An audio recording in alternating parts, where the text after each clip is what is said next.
دوستو، خداوند کا کلام آپ تک پہنچا ہے۔ پلیز لائک اور شیئر لازمی کیجیے۔ God bless you. میرے دل میں ایک نفیس مضمون جوش مار رہا ہے۔ میں وہی مضامین سناؤں گا جو میں نے بادشاہ کے حق میں قلم بند کیے ہیں۔ میری زبان ماہر کاتب کا قلم ہے۔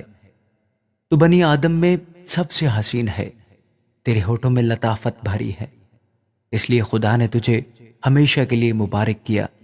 اے زبردست، تو اپنی تلوار کو جو تیری حشمت و شوکت ہے اپنی کمر سے حمائل کر، اور سچائی اور حلم اور صداقت کی خاطر اپنی شان و شوکت میں اقبال مندی سے سوار ہو، اور تیرا دہنا ہاتھ تجھے محیب کام دکھائے گا۔ تیرے تیر تیز ہیں، وہ بادشاہوں کے دشمنوں کے دل میں لگے ہیں۔ امتیں تیرے سامنے زیر ہوتی ہیں۔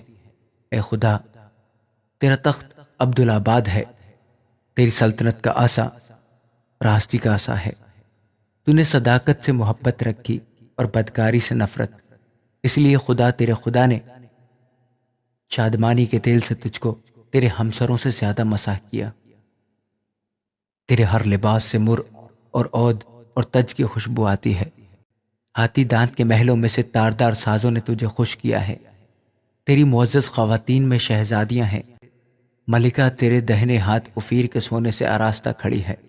اے بیٹی سن، غور کر اور کان لگا، اپنی قوم اور اپنے باپ کے گھر کو بھول جا، اور بادشاہ تیرے حسن کا مشتاق ہوگا، کیونکہ وہ تیرا خداوند ہے۔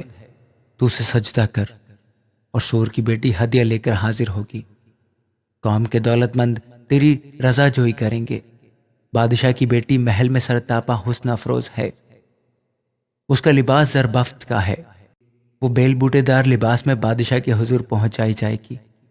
اس کی کنواری سہیلیاں جو اس کے پیچھے پیچھے چلتی ہیں تیرے سامنے حاضر کی جائیں گی۔ وہ ان کو خوشی اور خرمی سے لے آئیں گے۔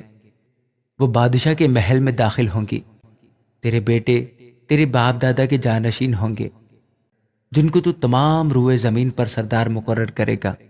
میں تیرے نام کی یاد کو نسل در نسل قائم رکھوں گا، اس لیے امتیں عبدالآباد تیری شکر گزاری کریں گی۔ آمین۔